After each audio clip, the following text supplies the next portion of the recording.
One of the many new industries no one would have predicted is organic clothing made from New Zealand merino wool.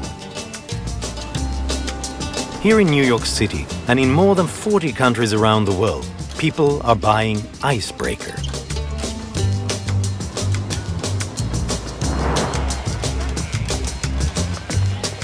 So we're 100,000 acres in size, or 41,000 hectares.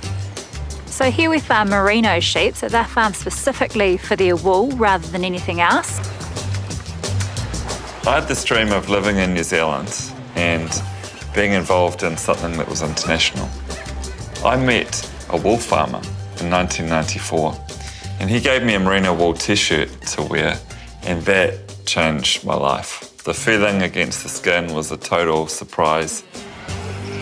Their wool is fine and soft and pliable, and it can be turned into lots of beautiful products that you can wear close to your skin without feeling any kind of itch or scratch. So I thought, maybe this is it. So the question was, how can we find a way to get other people to experience this, right? And to do that, you just build a business. So I just kind of locked myself in my bedroom for about 3 months and dreamed. And then Jeremy Moon created Icebreaker. His idea was to make outdoor clothing from natural wool and sell it worldwide.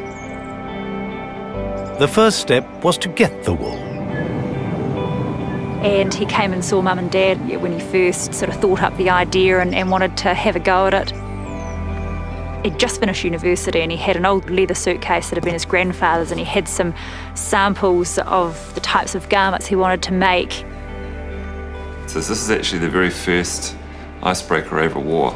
That got thrown to me by a merino farmer. And it didn't look very good, but it felt amazing. So it was really about the feeling and what we could do with it. Even in New Zealand, everything was synthetic. It was the big irony of the outdoor industry. It's like go into nature, but wear plastic against your skin. And he asked if we'd sell him some wool, and so we said, yep, no, we would give it a go. And he left, and Dad sort of said to Mum, well, he was a nice young fellow, but I don't know whether we ever see him again. Well, I particularly was a bit dubious about his ability to do very much. Nevertheless, Jeremy forged ahead. In 1995, starting out with just a handful of products, Icebreaker was born. I raised $200,000 from 8 investors, and I invested about half of that money in design, product design, getting our story clear, and really kind of trying to unlock really what the spirit was behind the product. In the first year, we made a profit of $531. And I remember one of the directors said, this is the first company I've been involved in where you can drink the profits and still remain sober. Then Sir Peter Blake, winner of the Whitbread Round the World race, as well as 2-time winner of the America's Cup, put Icebreaker on the map. Peter Blake took a pair of Icebreaker underpants on the ultimate road test, the sea. He wore the same pair of long johns for 43 days and 43 nights. Part of the Icebreaker strategy was to sell the story and the ethics behind the clothing.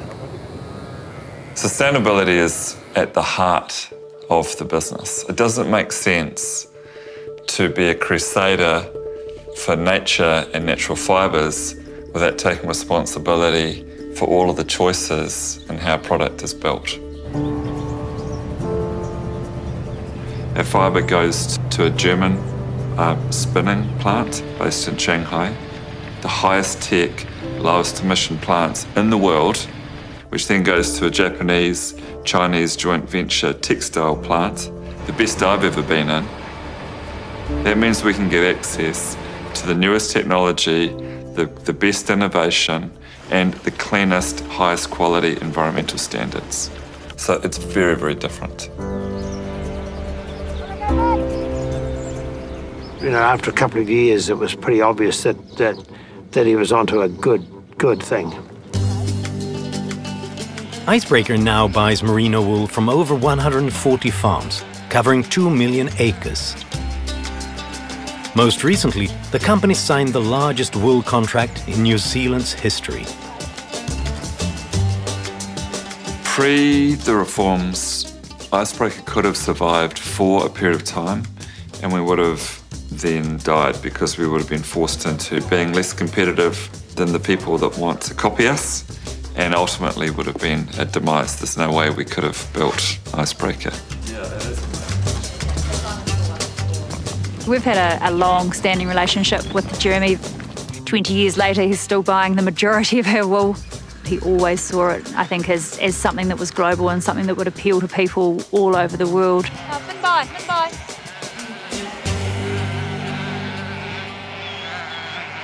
Moment.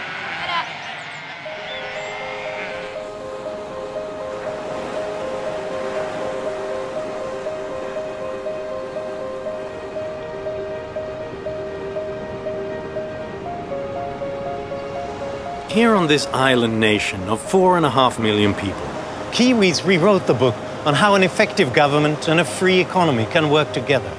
New Zealand has shown that a healthy, sustainable economic system can lead to a healthy, sustainable environment. The New Zealand experience, I think, should resonate and is relevant for big countries.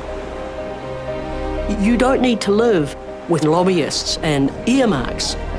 Just start with decent public accounts. Just start with, fiscal responsibility codes that really matter. More industrial, but a lot more contemporary. So it was a huge upheaval.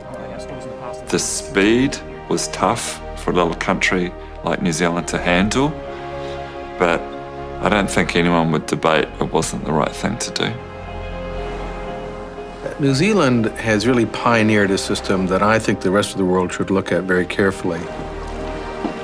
The QMS system is by far the best fisheries system in the world to date. You can fish year-round and know that you can make a good living knowing that the fish are always going to be there.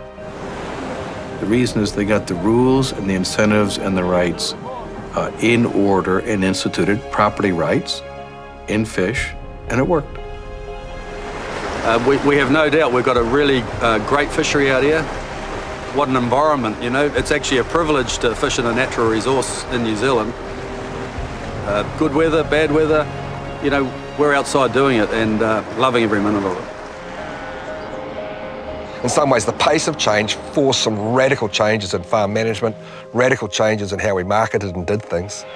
But the pain was over and we moved forward relatively quickly, in hindsight. At the time, it wasn't too much fun.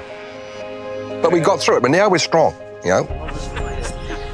So in America, you have constant controversies about whether agriculture can really run on a free market, whether farmers can survive without subsidies. New Zealand showed that they could. I think that New Zealand is an enormously different New Zealand to the New Zealand of the 70s and the early 80s. It's a far more worldly, vibrant, open place. I think Roger Douglas will be remembered and his work will be studied for a long time. He realized that the country was going to go down the drain if he did not propose something. And he had the courage to do it, and I think that was really quite remarkable.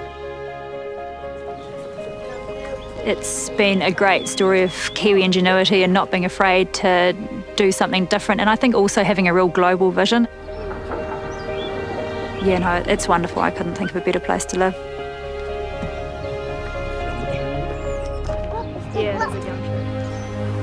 New Zealand's reforms restructure the government itself, but also the government's relationship with industries and banking, ultimately creating job opportunities, growth and accountability on all sides. Since the agricultural reforms of 1984, New Zealand's food exports have doubled. One area where land was poorly suited for sheep is now a thriving wine-producing region. Economics and the environment are not mutually exclusive. In fact, the two need to be married together for the success of both. Strong economies lead to the most sustainable environments. New Zealand has left behind the stagnation of the past. People here take great pride in being a very small country filled with enormous trailblazers. After all, this is the country that invented bungee jumping.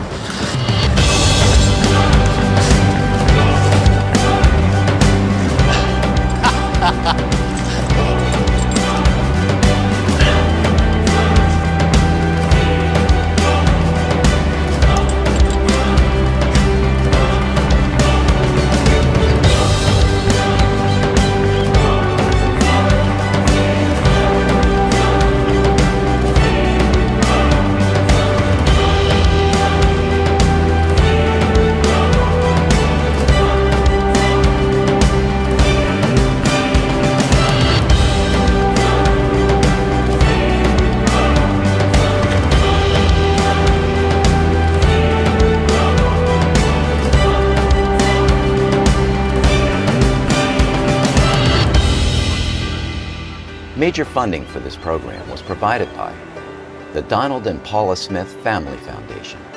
Additional funding was provided by Donors Trust, Incorporated.